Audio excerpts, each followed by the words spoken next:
Good morning, friends. Welcome to Gen Taub Live today.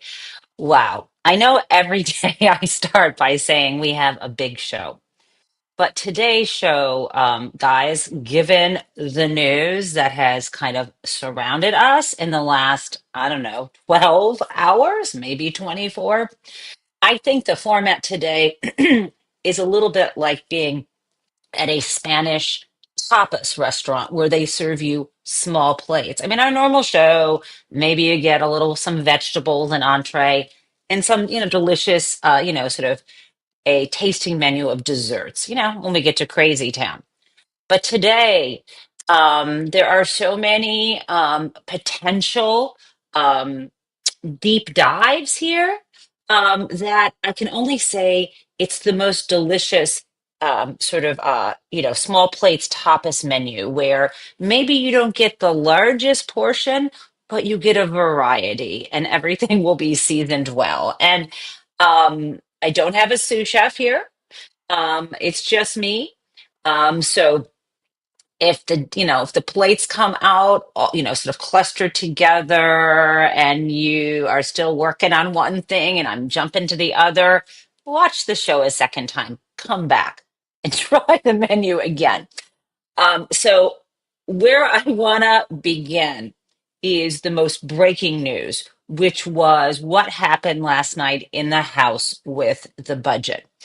And it's hard to fully explain to you where we are because this whole process is complicated, right? So I guess I'm going to start with the high points, get into the commentary and the weeds, and commentary from people including Elizabeth Warren and Hakeem Jeffries. Okay. So the basic is, as you probably know, Mike Johnson, with a little strong arming from Donald Trump, was able to get his Republicans in the House in line, and they were able to, without a single vote of Democratic support, pass their ridiculous budget. And I call it a ridiculous budget because where it stands is over $1 trillion in required budget cuts to balance out the over $1 trillion they want to use to cut taxes for the very wealthy and corporations. In other words, extending Trump's first tax cuts that were enacted right around Christmas in 2017. Merry Christmas, everybody. Now, I will get into the actual numbers, but I want to give you the context here because it wasn't just a number on a piece of paper, guys. With this budget made explicit directives to um, various departments that were going to have to make the cuts.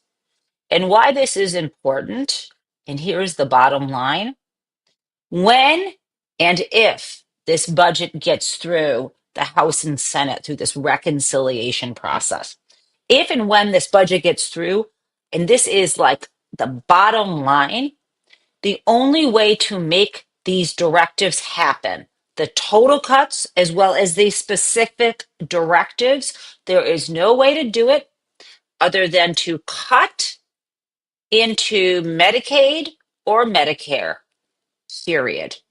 We are talking about, of that over $1 trillion, and again, this is over a 10-year period, $880 billion. $880 billion has to be cut essentially to either Medicaid or Medicare. And so I'm going to show that to you. There's no getting around that math, right? And this is despite Donald Trump publicly saying he's not touching Medicaid or Medicare. So I just want you to understand this before we look at some really good reporting by the New York Times. And by the way, I didn't turn on cable news yesterday because I was busy doing a million things in my life. including spending a lot of really good time with my brothers, one who is in from out of town, helping us work together with my parents' house. And as an aside, it's really sad and haunting to be in your parents' home, in your childhood home, when they're not here anymore. And there are conversations we're having about old memories and family and wanting to say, wait, mom would know how that person was related to that person, but you can't ask mom anymore. And one last thing before I jump right into the news. You know how the motto of our show, or at least I would say one of the mottos of the show, is that the simple step of a courageous individual is not to take part in the lie. And this was something Alexander Solzhenitsyn said. I want to make a kind of abundantly clear that I've always or often said that this came from his book, Gulag Archipelago. But actually, I think that is a translation of something he said when he was accepting his Nobel Prize for literature. But here's where I get to the house. My younger brother is helping go through the books in their library, and we're sorting through different things. And guys, they talk about finding Easter eggs or things that will just hit your heart in a different way. And in my parents' library, I found this. I don't have words right now. And not only that, let me just say, my mother bought this book. It's the paperback edition. It looks like the copyright, I'm looking in the copyright page here, was from 1974. So we moved into this particular house in 1975, around 50 years ago this fall. So I'm guessing she bought this book in this house right when we moved here. And that's when she started talking to me about Alexander Solzhenitsyn and made me say his name. And so thanks, Mom. But okay, guys, let's not get emotional. Let's talk about the budget. Here we go. Okay. So here's this great article in the Times. This is by Margot. Oh, and let me just say the name. Michael just texted me to say that I didn't really say the name of the book. Again, this is Alexander Solzhenitsyn's The Gulag Archipelago. Okay, we'll talk more about that at another time. Okay, so this is great reporting from the Times. This is Margot Singer Katz and Alyssa Parlapiano. Okay, so this was reported out yesterday. I'm not giving you the whole article. I just want to give you some clips here. And by the way, although in the chat, I gifted you guys the article. So scroll up in the live chat and you can see the gift link. Okay, so the House passed a budget resolution Tuesday night, last night, after the Speaker, Mike Johnson, persuaded several Republican lawmakers, including those who have expressed reservations about possible Medicaid cuts, to support the bill. Okay, fine. In theory, the budget, which kicks off the process of passing an extension of tax cuts enacted in 2017 and up to 2 trillion in spending cuts, means, oh, I said over 1 trillion, okay, up to 2 trillion in spending cuts over 10 years, means to partly offset them. This could become law without significant cuts to Medicaid, but it won't be easy. Now, so they say without significant cuts, but there will have to be cuts, and the Times explains that. Let me go on. What you must be wondering is what next, right? You know that last night this bill passed, but now what? Okay, so the Times reporters tell us the budget process has a few more steps. For one, the Senate has to adopt this budget resolution. Then both houses of Congress, the Senate and the House, will also need to then write and pass legislation that follows its instructions, right? So those are the next steps. First, an adoption by the Senate, which is majority controlled by the Republicans. There's still a chance there could be pushback here. Unlikely that they will back down, but you never know. And then you have the whole drafting process in both houses. The key thing here, though, and I think I used that word reconciliation, and some of you legislative policy nerds may know about this, but when you use the reconciliation process for budgets, you just need simple majority votes in the House and Senate.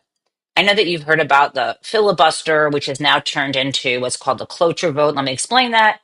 Normally speaking, you need 60 votes in the Senate to pass most legislation. And this is because they are allowed to, unless you get 60 votes to shut down debate, even if people aren't doing a Jimmy Stewart, Mr. Smith goes to Washington. This is just sort of to shut down the debate and move the process forward to a vote, up or down vote on the bill. You need 60 votes in the Senate normally, not the case for budget bills. So this is why it's quite possible and likely, though not inevitable, that what we are seeing here in terms of massive cuts to Medicaid and possible is going to happen. And now, before I go on, I want to say to you this thing that I learned yesterday, and this is reported out by the news organizations, not just something the Democrats say.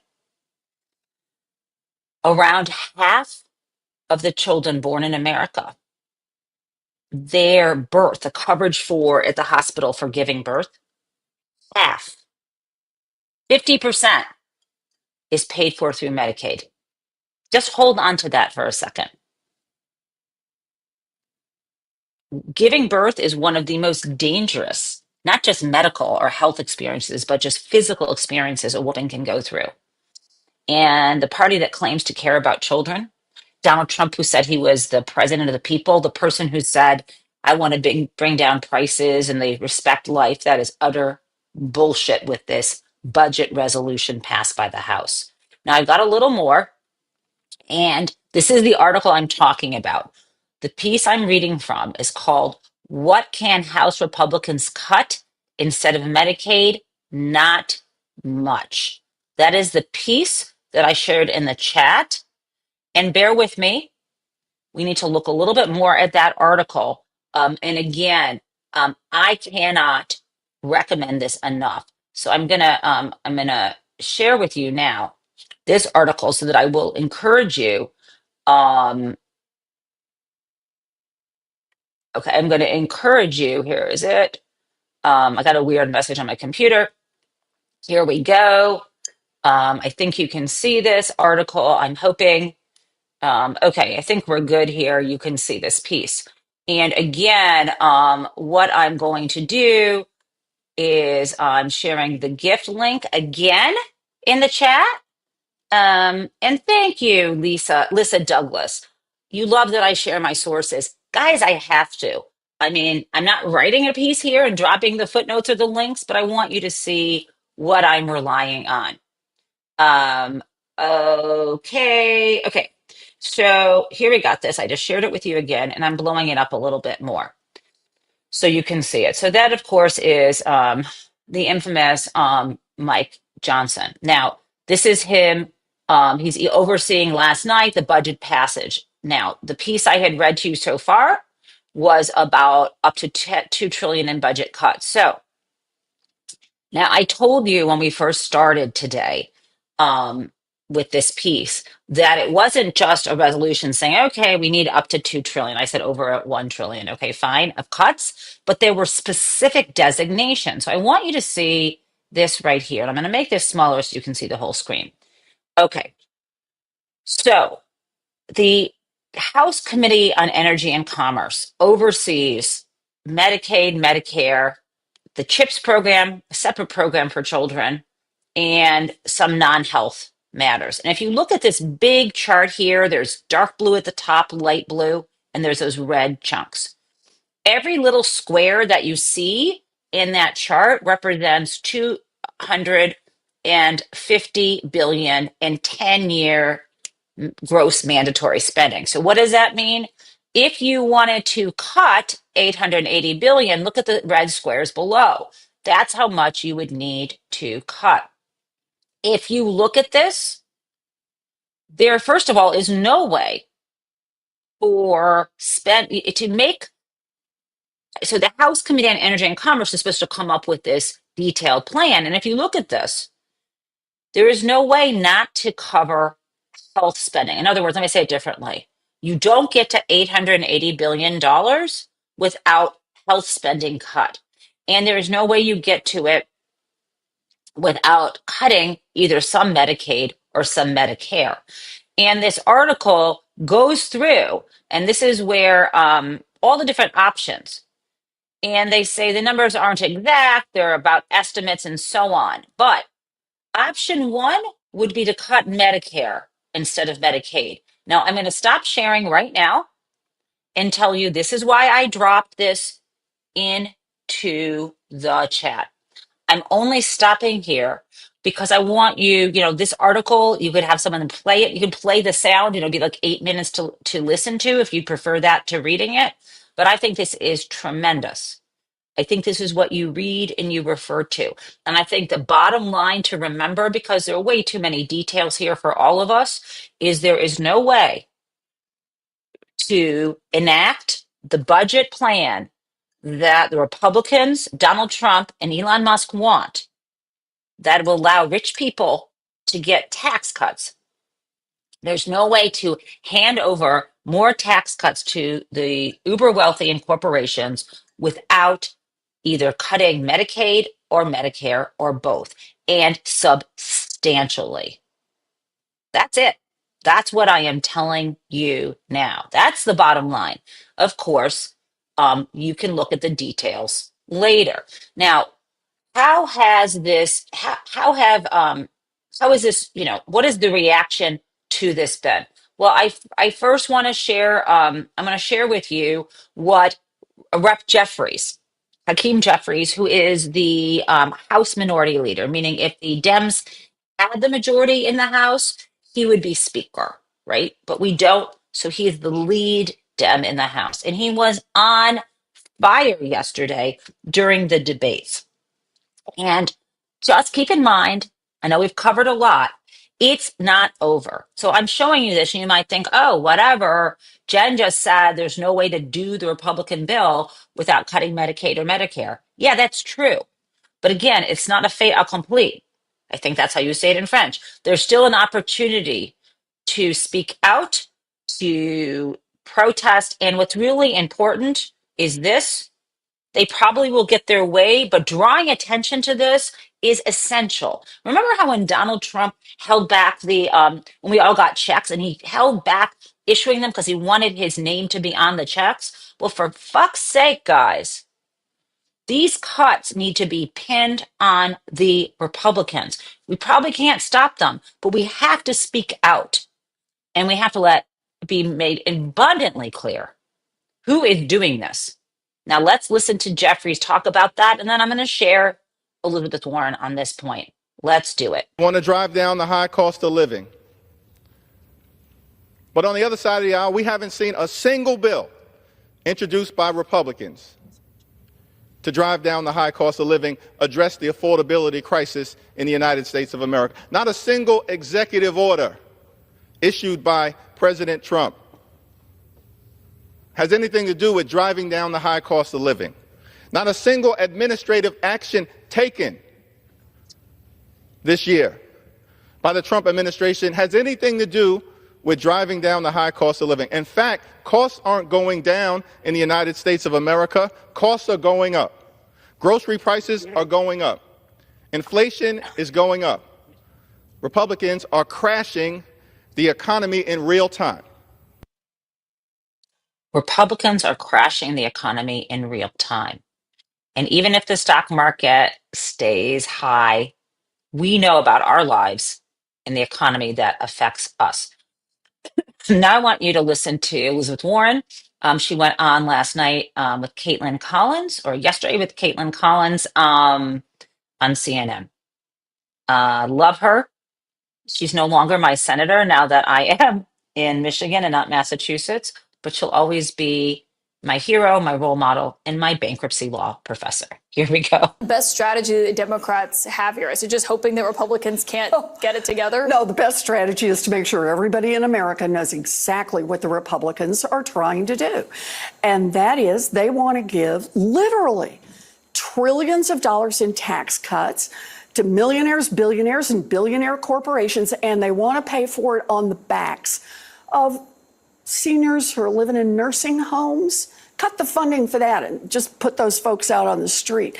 They want to do it on the backs of Meals on Wheels. They want to do it on the backs of hot lunches for kids. And I got to tell you, I don't care whether you're Democrat, Republican, Independent, nobody likes that deal except billionaires. I love her. They want to pay for trillions of dollars or over $1 trillion in um, in giveaways to the uber wealthy who are not struggling in any way, so they can have a second yacht or a third home or whatever it is that they want. And it's on the backs of people, other Americans who have chosen to just be good people, just try to survive in this world, just to raise families. And situations where people, if you know, are on Medicaid, can have to do with income. It can have to do with your age as a child. It can have to do with disability. This is cruel, and people will die, and they don't actually care.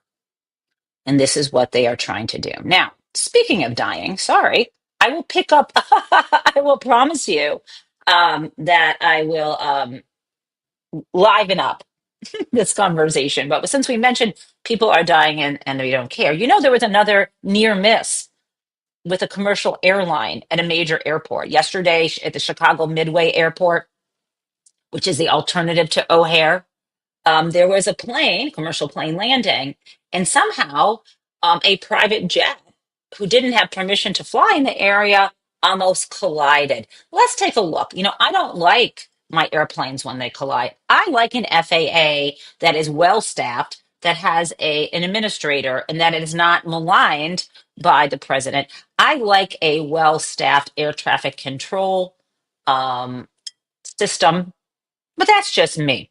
Okay. No, it's not just me. Let's play this.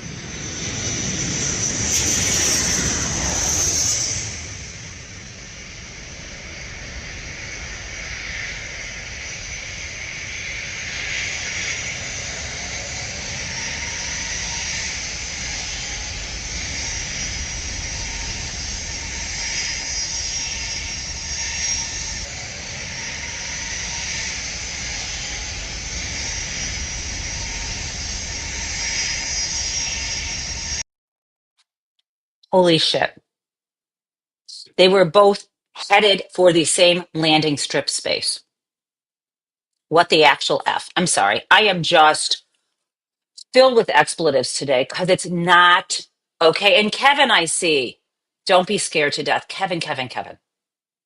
Knock wood. We are safer in the air than we are driving to the airport. Keep your eyes on the road. No texting while driving. I'm saying to myself, pay attention, right? So this is not okay. And this is what their rabid, crazy DOGE system is doing. Now, let's get to something happy. We've had some huge wins. And although I had initially yesterday planned today's show was going to be going through all the wins, what I realize is it's not really possible for me to actually cover all the wins today because we have so much. But we'll trickle out some of the legal wins. Here's a big one. And this one, let me see if I can make it bigger for you. This win, if you can see it, this is Mark Elias, and he is a fabulous lawyer who used to represent, he used to work at a firm called Perkins Coie and represented the Democratic Party. Years ago, he spun off with his own firm, and he has an incredible operation to protect voting rights in America. And he has a website called democracydocket.com, as well as I think a newsletter. And he is an essential follow on Blue Sky. So let me read you what he said yesterday. Breaking. Federal court blocks Trump administration from implementing the OMB funding pause. This is the Office of Management and Budget funding pause. And here's a quote from the judge. The public's interest in not having trillions of dollars arbitrarily frozen cannot be overstated. And this is a big victory. Now, Um, I want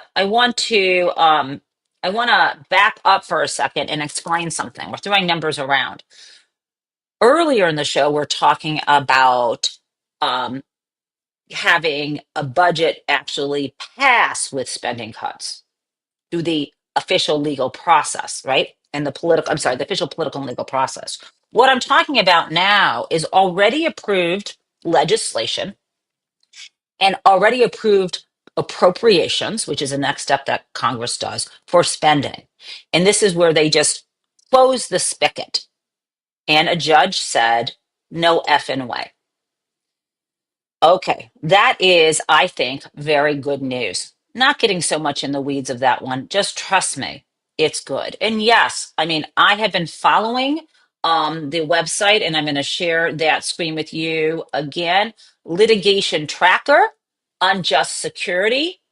It's kind of overwhelming, but have fun with it. Just don't try to memorize anything there. Every day there is, a new lawsuit or an update in one of the filings. And around midnight, I was trying to take a deep dive into some of this, and that was fun. But that is why I need an extra cup of coffee today to get through my morning. Now, the other big thing before I get to our hero, our person of the day, and then Crazy Town, is this question about who is the DOGE administrator, the so-called Department of Government Efficiency. And we have talked about on this show a lot of the sort of hide the ball song and dance semantics about when the Trump administration is asked, even in court, right? Or when they're asked in front of the press, who's actually running DOGE. We have seen so many different stories officially in front of the courts. We have heard someone who works at the executive office of the president. Remember, that's the entity that is the top of the Trump administration, the executive office of the president. And under that is the White House office. And then you have other sort of different structures or divisions, right? We've been told many different things, but the key official thing that someone from that executive office of the president said on the record to a judge last week or so was that Elon Musk was merely an advisor to the president, that he did not work for DOGE at all, um, and that he certainly wasn't its administrator. So the deal here is, are we talking apples? Are we talking oranges? And I don't want to get into that semantic game, but I want to get into for you what someone who works for Just Security shared with us, Anna Bowers, who actually went to a recent court hearing yesterday, and there was not a transcript, so she put her notes up on just the Just Security site. And so I think, and then I want to deal with that as well as something that was said at the White House press conference. Now, the basic idea, the shape of this, which will help, is that before the election, you might remember Donald Trump talked about how Elon Musk and Vivek Ramaswamy were going to co-head this thing called the Department of Government Efficiency. And at that time, it was a concept of a plan. There was no way without Congress to create an actual new department, one. And two, DOGE, Department of Government Efficiency, was a play on words for, Elon referring to the DOGE meme cryptocurrency, et cetera. Okay. And as soon though as Donald Trump took office in January, they realized that they wanted to create some official entity, but without creating one, they wanted to stand up and have staff to support essentially what Elon was doing. Vivek had already been thrown under the bus, right? Okay, fine. So what they did is, of course, Elon brought in his own people. We know about those young men, but they weren't just operating on their own. There was a different entity that had been inside of the Office of Management and Budget Um, and the Office of Management and Budget's an official agency. And there was this group inside of the Office of Management and Budget that had been around since COVID. Um, it was like a digital service unit to provide sort of tech support in the Office of Management and Budget. Okay. And so this entity that already existed was renamed. This entity, this sort of group of techies who were dealing with digital services inside of OMB, tech wonks, that entity was moved into the executive office of the president and renamed the DOGE service. So that instantly, basically, after Donald Trump is elected, Elon Musk and his five bros have people who have experience working with the computer systems in the federal government in their orbit. Okay, so that is what happened. There was this like digital white office that got renamed DOGE that already had existing employees in it. If that makes sense to you, great. Again, move from the Office of Management Budget, which is an official agency, into the executive office of the president, gets moved in there. And supposedly Elon is really just advising Donald Trump, right? So the question has arisen over and over again, which is bullshit because he's going in there making the calls. He's on Twitter telling people, respond to this and that. He's like running all kinds of shit in the government through his DOGE stand. And Donald Trump has said he's part of DOGE. Elon has said he runs it, right? But again, in court, they dodge and weave. They doge and weave. Okay, so let's first, I want to share with you a question of the White House press secretary that was asked about who's administrating DOGE.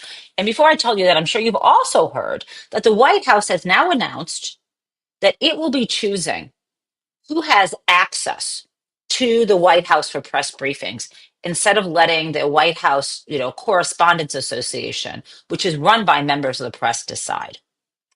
And so that's a whole other issue we can talk about tomorrow. But for now, here is at the White House questions being posed of the White House press secretary, Caroline Leavitt, I think. Here we go. Sure. Thanks, Caroline. The president's executive order creating DOGE called for the naming of a DOGE administrator. Who is the DOGE administrator? So the president tasked Elon Musk to oversee the DOGE effort.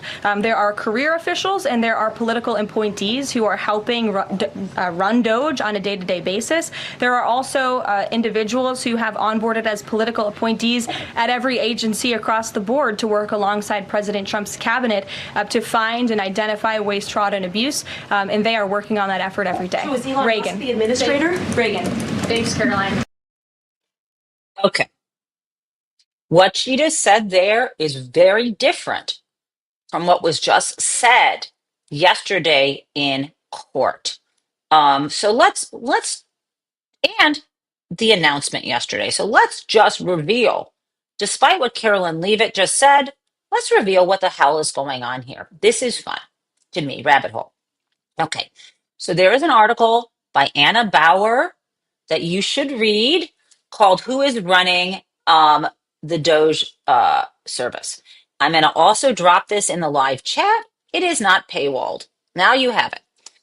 Okay, and this is a picture. She published this yesterday, Tuesday, at 3:07 p.m. And she wrote, at a recent hearing, no one, not even the Trump administration's own lawyers, seemed to know. So we get one story with the White House press secretary, another story when Donald and Elon go on the airwaves or talk in public, and we get a third story in front of the courts. Okay. Now, I also want to say, here's Carolyn Leavitt, DOGE is also under fire because not only is no one admitting who's running it, but they're effing up right and left. So many mathematical errors. This is David Fahrenholt of the New York Times. The New York Times is killing it right now.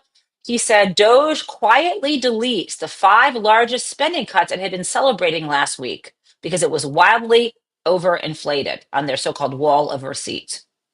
Okay, fine. Now we get to an announcement yesterday. The White House, the White House last night and told the press that actually, our bad, this whole time, the DOGE administrator is Amy Gleason. Amy Gleason. Amy Gleason. Here is Amy Gleason. Normal person like you or I. This is not Elon Musk, and she's actually not running anything, right? This is Amy Gleason. This is a still frame from a video that she made when she was in the healthcare industry. I'm going to tell you a little bit more about Amy Gleason in a moment. But when the White House announces that actually Amy Gleason is the person who's a DOGE administrator, you know, this was not in court, this is just publicly. The press reaches out to Amy Gleason, and you're never going to believe where she was. Amy Gleason was on vacation in Mexico, apparently. And she probably was very shocked to find out that they had named her the DOGE administrator. Now, I feel like you want to know a little more about Amy Gleason. And of course, you can Google and look at her LinkedIn profile. I mean, anyone can do that. And so I think, in addition to look at Amy's profile to understand who she is, we're going to also take a look.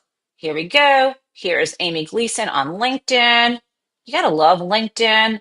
I'm more of a, as you know, blue sky person. I probably have something up on LinkedIn somewhere. I haven't looked in a while. Let's share our LinkedIn screen. Okay, fine. Here is Amy Gleason. What is her title? She hasn't even updated it. Major flippin' promotion. Amy Gleason is the senior advisor to USDS. What the hell is USDS? Let's look. Oh, damn it. Can I get more of it? Okay. I don't know how to do this. All right. USDS. USDS, my friends. Let me just blow myself up for a second. USDS is that entity I was telling you that had been in the Office of Management and Budget, was moved into essentially the White House to the, office of what?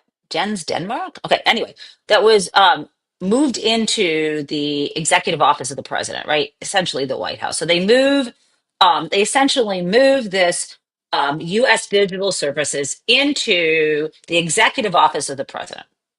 And then they renamed it DOGE. But this person, let's share this person, Amy Gleason. Let's look more.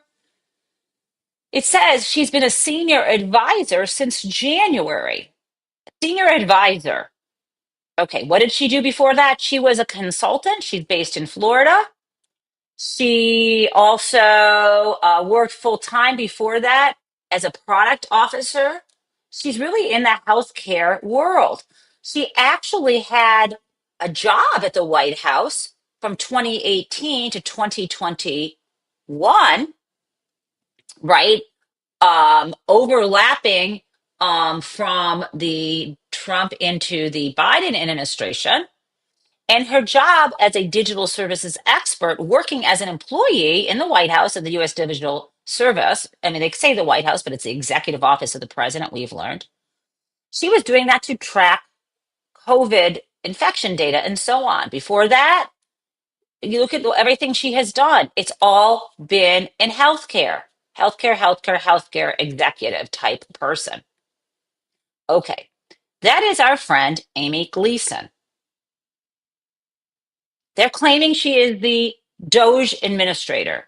Let's look and see whether she seems like someone who would have Elon Musk's agenda. Let's listen to Amy talking on this video. Here we go. Sure. So I was working at the United States Digital Service, which is a part of the White House that brings people in mainly from the private sector to do a tour of duty in the federal government. And the U.S. Digital Service usually works on the intersection of policy and technology problems that are really big problems that happen. And so when COVID hit, I was detailed to Dr. Birx's team, who led the National White House COVID Task Force. And I worked with her to build the federal database for COVID that did all the reporting for the federal response so that we could understand where cases were happening, what hospitals needed, like supplies, or if they needed extra beds to be built, or whether they needed treatments like remdesivir when it came out. So our tool really did that. And while I was working on that, I met Brad, mainly because I was wearing a Tennessee Vols mask and he's from Knoxville, Tennessee. And so that's how we first connected. Have you heard enough to know that she's not running shit? She isn't right now, not even an employee. She's a former employee and she's been an advisor since January. And apparently, from some reporting, of course, the New York Times has also done, she's maybe met with some of the folks there, but she is working for Elon. She is in service of a policy agenda. There is no question, right? You know this. Now, this piece, this piece that I wanted to share with you now, not deep, I won't go in deep. This is the piece who is running the US DOGE. This is the piece in this is a piece by Anna Bowers that is in Lawfare. And this goes through what happened in court in a different case. Just at the same time, they're cooking up this idea that she's the administrator. And I have to read this to you because it's so unbelievable and joyful as a lawyer to watch this bullshit and watch the judge try to deal with this. What is this case? This is a case where there is a lawsuit involved in trying to stop those Doge bros that Elon Musk has from accessing information the Treasury Department has, such as IRS data, like our personal data. So I'm going to share that with you. And this is going to be, I promise you, so flippin' rewarding. Let me get to that screen share. Okay. So this is this brilliant piece again. Okay, we've got it up by Anna Bowers. And let's do it. Okay. So again, the subhead, the headline is who is running the US DOGE service? And then she says at a recent hearing, no one, not even the Trump administration's own lawyers, seemed to know. Okay, so what she's talking about is something that happened. She wrote this on Tuesday. It happened on Monday in a court case called Alliance for Retired Americans versus Besant. This is a lawsuit where the plaintiffs claim that the Treasury Secretary, Scott Bessent, violated federal law by allowing individuals associated with DOGE to access the Treasury's payment system. My bad.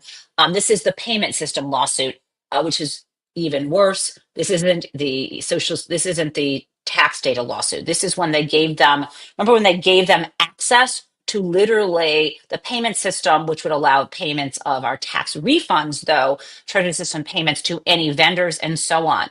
And first they had denied these guys had it and they claimed that they gave it back. Okay, so the judge is Judge Colleen Kohler-Cotelli. And okay, so the Department of Justice had an attorney there named Bradley Humphreys. And this was at a hearing for preliminary injunction where she has not ruled yet. This was on Monday to try to stop them from having access. And I want to read this to you. And I wish I had some puppets so I could read it to you. But I don't have puppets. I just have me.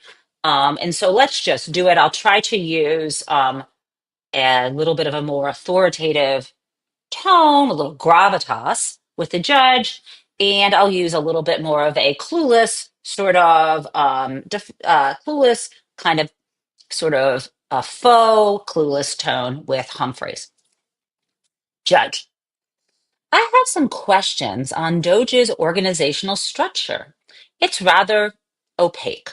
On January 19th of this year, prior to Trump's inauguration, where was USDS located within the federal bureaucracy? Was it a component of OMB, as I understand it? Then Humphreys replied that he might have to confer with his colleagues, and then he said he doesn't think it's relevant to the plaintiff's motion. Judge, They do make a difference ultimately, and I can get to that. And some of this is obviously factual information that I would hope the government would know. Humphreys. I can check on that, Your Honor. Judge. Let me get back to it. Do you know where in the federal bureaucracy DOGE was located on January 19th? Was it a component of OMB? That's the Office of Management and Budget. Humphreys. I do believe that's correct, Your Honor. Judge. Do you know anything about who was in charge when it was in OMB? Humphreys. No, Your Honor. And then the judge follows up with some questions about the command structure, and no one seems to know. Okay, then the judge says, no one at his table. The judge says to Humphreys, what I'm getting at is that I understand it was a component of OMB. Again, that's the Office of Management and Budget. At this point, there doesn't appear to be an administrator, but I'll get to that. When it was with OMB, I take it that it did have an administrator who was a Schedule C government employee. Humphreys. I don't have that information at this time. Judge. Okay. Anyone else know at the table? This would have been before it was relocated to the executive office of the president. Humphreys. We don't have that information. Judge. It's okay.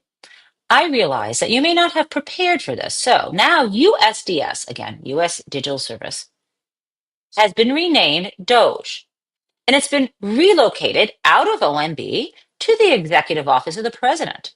And an administrator of DOGE reports to the White House Chief of Staff.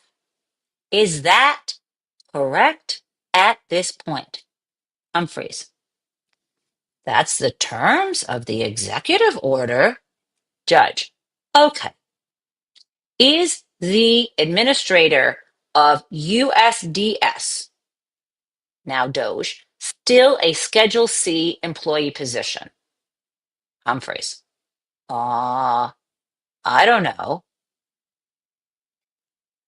In a moment, guys, we'll get to why this is important.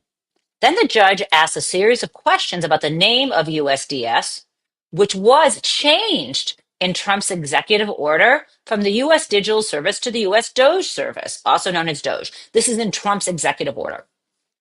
Then she returned to this issue of who was the administrator. Judge. On February 17th, the Justice Department represented to Judge Tanya Chutkin that Mr. Musk is not the administrator of DOGE. Is that correct? Humphrey.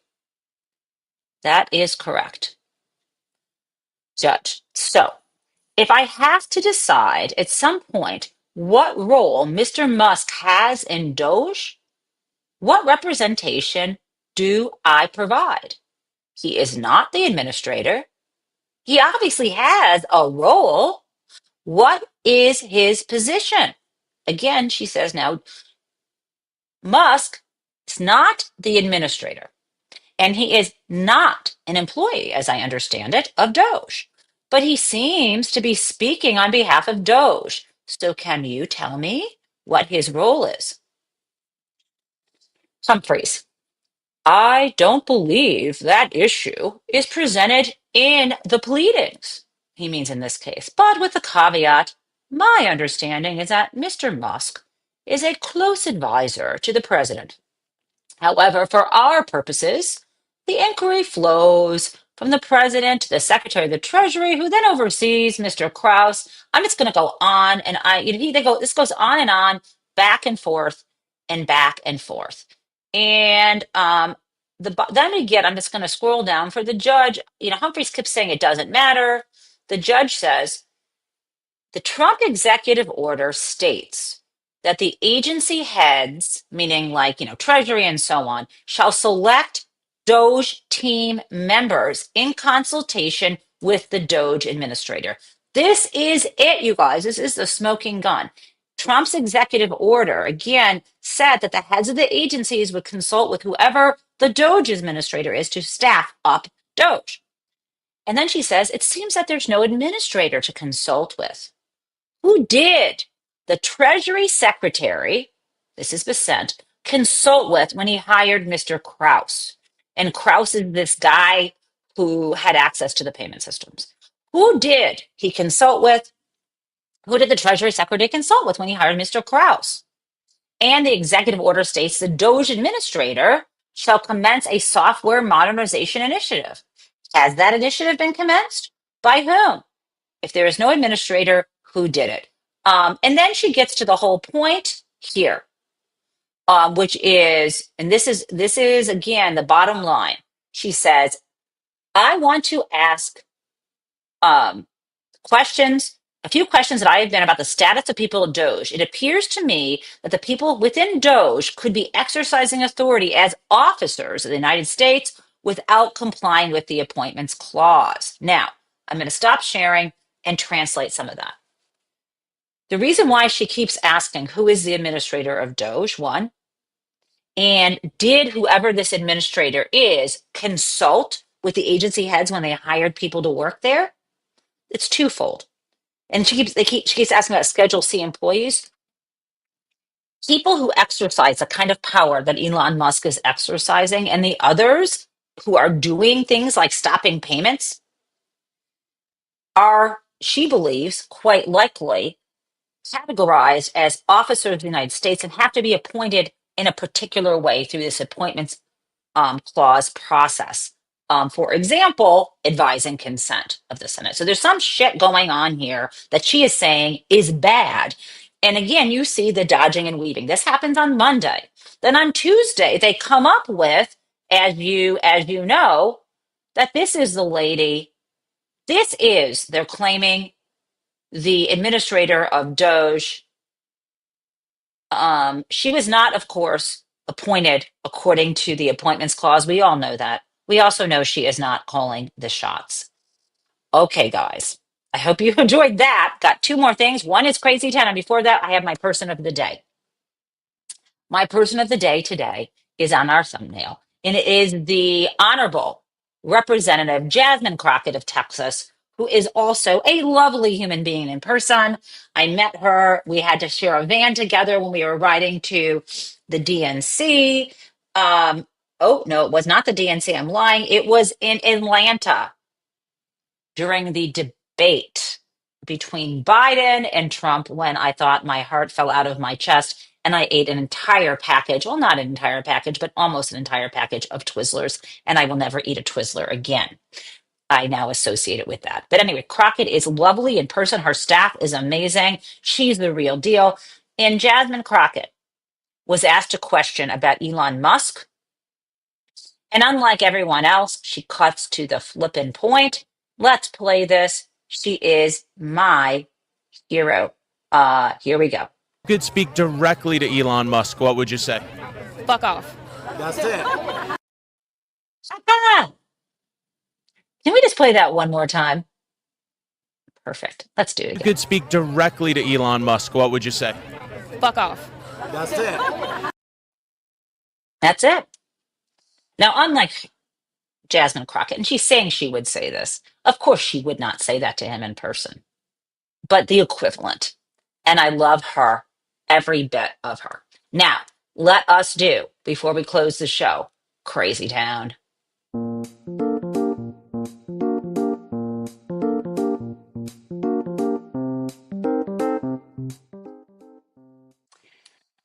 Crazy Town used to be a regular here and is none other than Space Laser Marjorie Taylor Greene.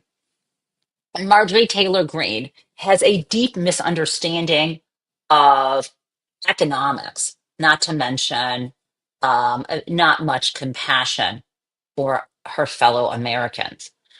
And in this clip, she is actually suggesting that the role of all government employees should be generating a profit for the government. And that makes very little sense because I also heard Treasury Secretary Bessent saying that we didn't want the government crowding out the private sector. The services that government provides actually helps the private sector so they don't have to similarly provide things. Like, for example, roads. Not every road should be a toll road, for example, or schools to do training so workers will be trained. I could just go on and on. I think you get the idea that the private sector is helped to flourish because there are some services provided by the public that help all of us so we don't have to each pay individually. But she is, of course, a crazy moron. Here we go. You can protest all you want outside of departments of this government. You can protest all you want, but the American people disagree with you. You're protecting the bureaucracy. The bureaucracy is not a business. Those are not real jobs producing federal revenue. By the way, they're consuming taxpayer dollars. Those jobs are paid for by the American tax people who work real jobs, earn real income, pay federal taxes, and then pay these federal employees. Federal employees do not deserve their jobs. Okay, another economic lesson here. The definition of GDP also includes government spending, number one. Number two, fuck you, because the IRS workers do generate money. So if you actually believe in what you're saying, why aren't you ramping up the flipping IRS? Similarly, white collar crime enforcement and supporting the False Claims Act lawsuits, it is a huge boon. Billions of dollars are made through the False Claims Act enforcement, and there's actually a Republican who loves that statute, Charles Grassley, another point. But also, every dollar in wages that goes to a government employee, whether they're at the post office or elsewhere, they're putting it into the economy. So this lady who actually has a seat in Congress is mendacious, malevolent, moronic. And I don't even know why anyone listens to her. But here we are, because it's crazy town. Okay, I'm going to play us out of the show. Looking forward to seeing you guys tomorrow morning again.